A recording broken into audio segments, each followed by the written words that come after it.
योगी राज में फैसले लेने में सबसे आगे यूपी। कि उत्तर प्रदेश के अंदर कार्य संस्कृति को सुधार आने में कुछ समय लग सकता है, लेकिन सुधार अवश्य होगा।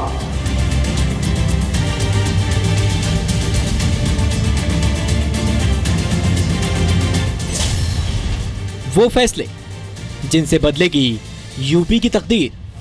कि हम हर उस व्यक्ति की आवाज सुनेंगे जो जनता के कल्याण के उत्तर प्रदेश सरकार के इस अभियान के साथ अपने आप को जोड़ेगा।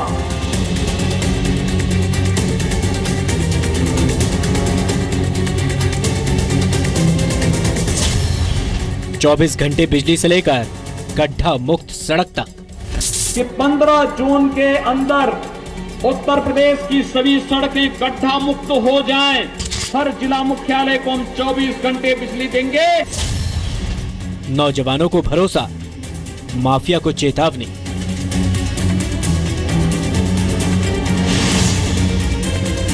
उत्तर प्रदेश में अब कानून का राज होगा। किसानों के कल्याण की गारंटी। 5500 करोड़ रुपए का गन्ना मूल्य का भुगतान हम लोग अब तक कर चुके हैं। लेट लतीफ बाबुओं पर टाइम बॉम्ब।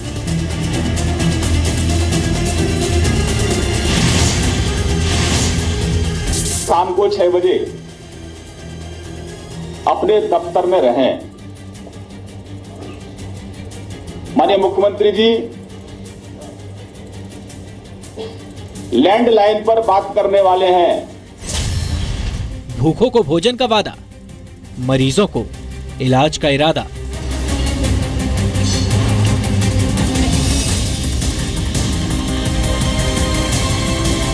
हम इतनी योजनाएं लोक कल्याण की देंगे कि कोई गरीब भूखा नहीं मर सकता। महिलाओं को मंचलों से निजात।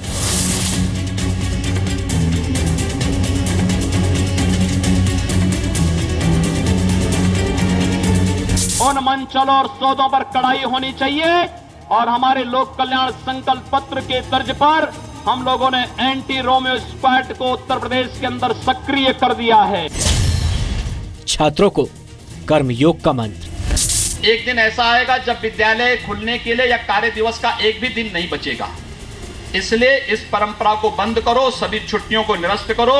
जिस दिन जिस महापुरुष की जयंती है, पुण्यतिथि है, उस दिन उस महापुरुष के नाम पर 1 घंटे का कार्यक्रम, 1.5 घंटे का कार्यक्रम, 2 घंटे का कार्यक्रम विद्यालयों में स्पेशली आप करिए। देश पर छाया विकास का योगी मंत्र।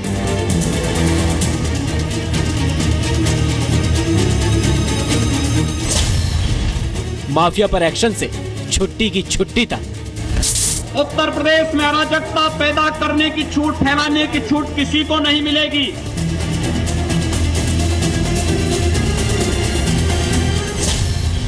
योगी मॉडल पर चलेगा इंडिया।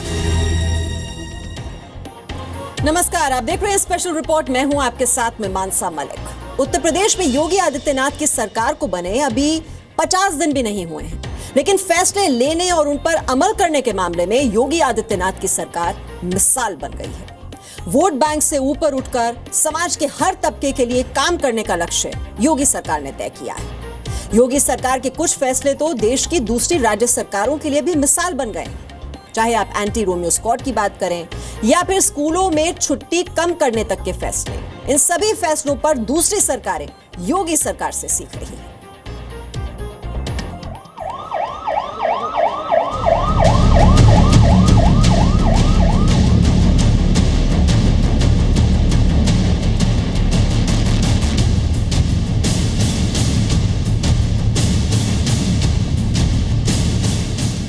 डेढ़ महीने का समय किसी भी सरकार को परखने के लिए ज्यादा नहीं होता। 1.5 महीने में किसी सरकार को अच्छा या बुरा नहीं कहा जा सकता, लेकिन 1.5 महीने में योगी आदित्यनाथ की सरकार ने अपने फैसलों से न सिर्फ पूरे देश का ध्यान अपनी तरफ खींचा, बल्कि उन फैसलों को अब कई और राज्यों की सरकारें अमल में ला रही हैं। मैं आदित्यनाथ योगी मुख्यमंत्री पद की शपथ लेते ही योगी आदित्यनाथ ने साफ कर दिया कि यूपी में अब मंचलों की खैर नहीं। द्वारा स्थापित ऐसे तत्वों पर कड़ाई बरती जाए जो मंचले हैं, सौदे किस्म के हैं। वे नौजवान नहीं हो सकते, नौजवानों की दिशा रचनात्मक होती है। उन मंचलों और सौदों पर कड़ाई होनी चाहिए और हमारे लोक कल्याण संकल्प पत्र के तर्ज पर हम लोगों ने एंटी रोमियो स्क्वाड को उत्तर प्रदेश के अंदर सक्रिय कर दिया है। मुख्यमंत्री से हरी झंडी मिलते ही यूपी पुलिस एक मिशन में जुट गई। वो मिशन जिसका मकसद था यूपी को मंचलों से मुक्ति। मंचलों के खिलाफ योगी की इस मुहिम से हरियाणा सरकार ने भी सीख ली है। हरियाणा पुलिस ने राज्य में मंचलों के खिलाफ ऑपरेशन दुर्गा शुरू किया है। हरियाणा के झज्जर में पुलिस ने मंचलों की जमकर क्लास ली। गर्ल्स कॉलेज हो गए, शहर का अंदर वाला हिस्सा है या पार्क हो गए, जहाँ पर कई बार ईव टीजिंग की या छेड़खानी की घटनाएं सामने आ जाती हैं, तो उन पर चेक करने के लिए और महिलाओं को थोड़ा सा सख्त करने के लिए एक महिला पुलिस की तरफ से, झज्जर पुलिस की तरफ से एक एहतियातन कदम उठाया गया है। सिर्फ हरियाणा ही नहीं बल्कि राजस्थान तक मंचलों के खिलाफ योगी सरकार की मुहिम का असर दिख रहा है। कहा जा रहा है कि वसुंधरा सरकार भी यूपी की तर्ज पर जयपुर में एंटी रोमियो स्क्वाड बना रही है। बाबा साहेब अंबेडकर की जयंती पर योगी आदित्यनाथ ने यूपी में महापुरुषों की जयंती पर दी जाने वाली छुट्टी को लेकर चिंता जताई। मुख्यमंत्री ने ऐलान किया कि ऐसी छुट्टियां खत्म कर दी जाएं। एक दिन ऐसा आएगा जब विद्यालय खुलने के लिए या कार्य दिवस का एक भी दिन नहीं बचेगा। इसलिए इस परंपरा को बंद करो, सभी छुट्टियों को निरस्त करो। जिस दिन जिस महापुरुष की जयंती है, पुण्यतिथि है, उस दिन उस महापुरुष के नाम पर 1 घंटे का कार्यक्रम, 1.5 घंटे का कार्यक्रम, 2 घंटे का कार्यक्रम विद्यालयों में स्पेशली आप करिए। मुख्यमंत्री के ऐलान के 10 दिन बाद ही यूपी कैबिनेट ने 15 सरकारी छुट्टियां खत्म कर दी। हम लोगों ने घोषित किया, हमने कहा ये महापुरुषों के नाम पर होने वाली सारी छुट्टियों को हम समाप्त करेंगे। 15 दिन की छुट्टी अभी हम लोगों ने निरस्त की है और आप सोचिए 15 दिन जब हमारे कार्यालय चलेंगे तो उत्तर प्रदेश को लगभग 50 से 60 हजार करोड़ रुपए का लाभ होने वाला है। इससे महापुरुषों की छुट्टी खत्म करने के फैसले का असर दिल्ली की केजरीवाल सरकार पर भी दिख रहा है। जो केजरीवाल सरकार अलग तरह की राजनीति का वादा करके सत्ता में आई थी, वो भी योगी आदित्यनाथ के इस अलग तरह के फैसले का समर्थन करने लगी। दिल्ली के शिक्षा मंत्री मनीष सिसोदिया ने ट्वीट करके कहा, दिल्ली सरकार भी महापुरुषों के जन्म अथवा निर्वाण दिवस पर होने वाली छुट्टियां रद्द करेगी। इस बारे में मैंने मुख्य सचिव को निर्देश दिए हैं। यूपी सरकार ने इस मामले में अच्छी पहल की है। हमें अन्य राज्यों से सीखने के लिए हमेशा तैयार रहना चाहिए।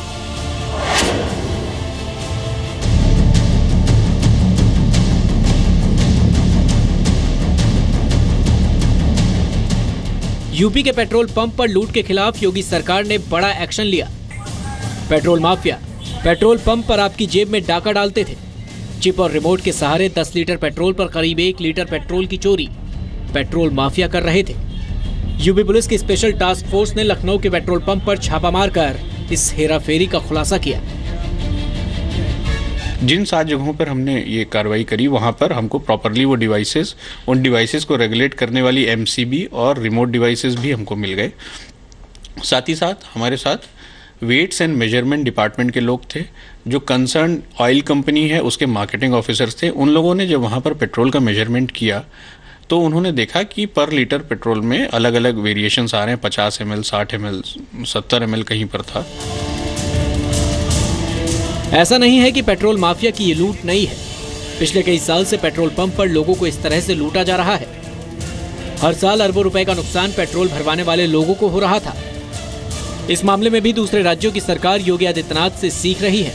राजस्थान के चित्तौड़गढ़ और मध्य प्रदेश के इंदौर में भी पेट्रोल माफिया के खिलाफ मुहिम शुरू की गई है। वो दिन दूर नहीं जब दूसरे राज्य भी पेट्रोल माफिया के खिलाफ कदम उठाने के लिए मजबूर होंगे।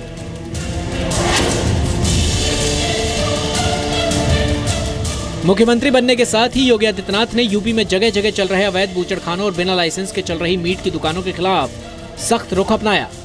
पुलिस प्रशासन को अच्छी तरह मालूम था कि ये बूचड़खाने और मीट की दुकानें गैर कानूनी हैं, लेकिन वोट बैंक की राजनीति की वजह से इन्हें बंद करने की हिम्मत किसी के पास नहीं थी।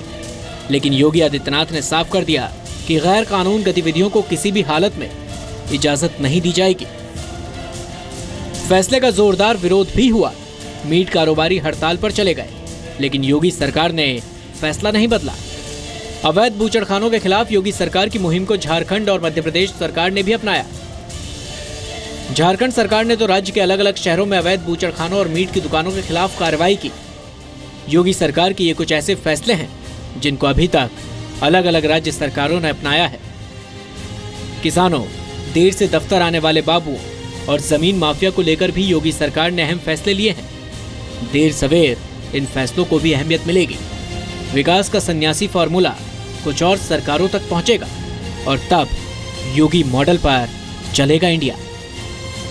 ब्यूरो रिपोर्ट, जी मीडिया। तो एक्शन ले रहे हैं योगी और रिएक्शन हो रहा है दूसरे राज्यों में।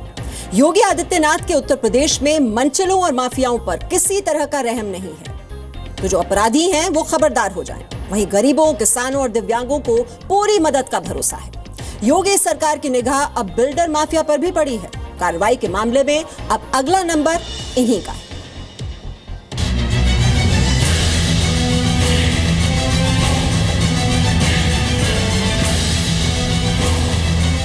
उत्तर प्रदेश का मुख्यमंत्री बनने के साथ ही योगी आदित्यनाथ राज्य के लोगों को भरोसा दे रहे हैं।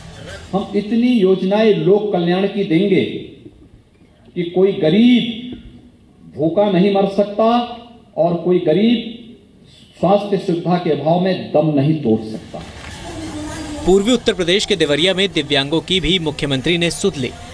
राज्य के 9 लाख दिव्यांगों के लिए पेंशन बढ़ाने का ऐलान किया कि उत्तर प्रदेश के अंदर लगभग 9 लाख दिव्यांग जन हैं। अब तक उनको मात्र 300 रुपए की मासिक पेंशन मिलती थी। उत्तर प्रदेश सरकार इस मासिक पेंशन की राशि को बढ़ाकर के 500 रुपए करने जा रही है। बिजली और सड़क जैसी बुनियादी जरूरतों को लेकर योगी सरकार अपने कामकाज से राज्य के 22 करोड़ लोगों में उम्मीद जगा रही है कि 15 जून के अंदर उत्तर प्रदेश की सभी सड़कें गड्ढा मुक्त हो जाएं। वीआईपी संस्कृति को पूरी तरह समाप्त करने की बात की। यहां पर बिजली 4 जिले को मिलती थी, 71 जिले बिजली से वंचित होते थे। हम लोगों ने बिजली में सुधार के लिए एक व्यवस्था की है। हर जिला मुख्यालय को हम 24 घंटे बिजली देंगे। लेकिन तमाम भरोसों और उम्मीदों के बावजूद बिल्डर माफिया और शिक्षा माफिया अभी तक सरकार की पहुंच से दूर थे। लेकिन योगी सरकार ने अब इनके खिलाफ भी कार्रवाई का इरादा बना लिया है। उत्तर प्रदेश में भू माफिया, वन माफिया और पशु माफिया के खिलाफ टास्क फोर्स के गठन के बाद अब बारी बिल्डर माफिया की है। ऐसा नहीं है कि सीएम योगी को बायर्स के परेशानियों का पता नहीं था। दरअसल उत्तर प्रदेश चुनाव से पहले पीएम मोदी भी बायर्स की परेशानियां और बिल्डर्स की मनमानियों का जिक्र अपने भाषणों में कर चुके हैं। तो अब यूपी में योगी का एक्शन उन बिल्डर माफियाओं के खिलाफ शुरू हो चुका है। नोएडा और ग्रेटर नोएडा में फ्लैट खरीदने वाले लोगों ने लखनऊ जाकर योगी आदित्यनाथ को बिल्डर्स की करतूतों के बारे में बताया। उन्हें 27 ऐसे बिल्डर्स की लिस्ट सौंपी जो घर खरीदने वालों को सबसे ज्यादा परेशान करते हैं। इस मुलाकात के बाद योगी सरकार ने फ्लैट खरीदारों को 3 बड़ी राहत दी। यूपी में real estate regulation and development act को जस का तस लागू किया जाएगा। नोएडा अथॉरिटी में बिल्डर्स के खिलाफ शिकायत के लिए विशेष शाखा बनेगी। हर खरीदारों की दिक्कत को दूर करने के लिए 3 महीनों में गंभीरता से जांच होगी। बिल्डर माफिया के बाद योगी सरकार के लिए अगली चुनौती राज्य के प्राइवेट स्कूल यानी शिक्षा माफिया है। उत्तर प्रदेश का शायद ही कोई ऐसा जिला होगा जहां हर साल मार्च अप्रैल के महीने में स्कूलों की मनमानी के खिलाफ लोग सड़कों पर नहीं उतरते हो। गाजियाबाद, नोएडा जैसे शहरों में तो स्कूलों की मनमानी सबसे ज्यादा है। लोग अब उम्मीद लगाए बैठे हैं कि योगी आदित्यनाथ शिक्षा को कारोबार बनाने वाले लालची स्कूलों के खिलाफ भी एक्शन लेंगे ताकि अगले साल से उन्हें सड़कों पर आंदोलन करने की जरूरत ना पड़े। अमित प्रकाश के साथ ब्यूरो रिपोर्ट, जी मीडिया। तो देख रहे हैं आप, ये विकास का जो योगी मंत्र है ये पूरे देश में छाने लगा है।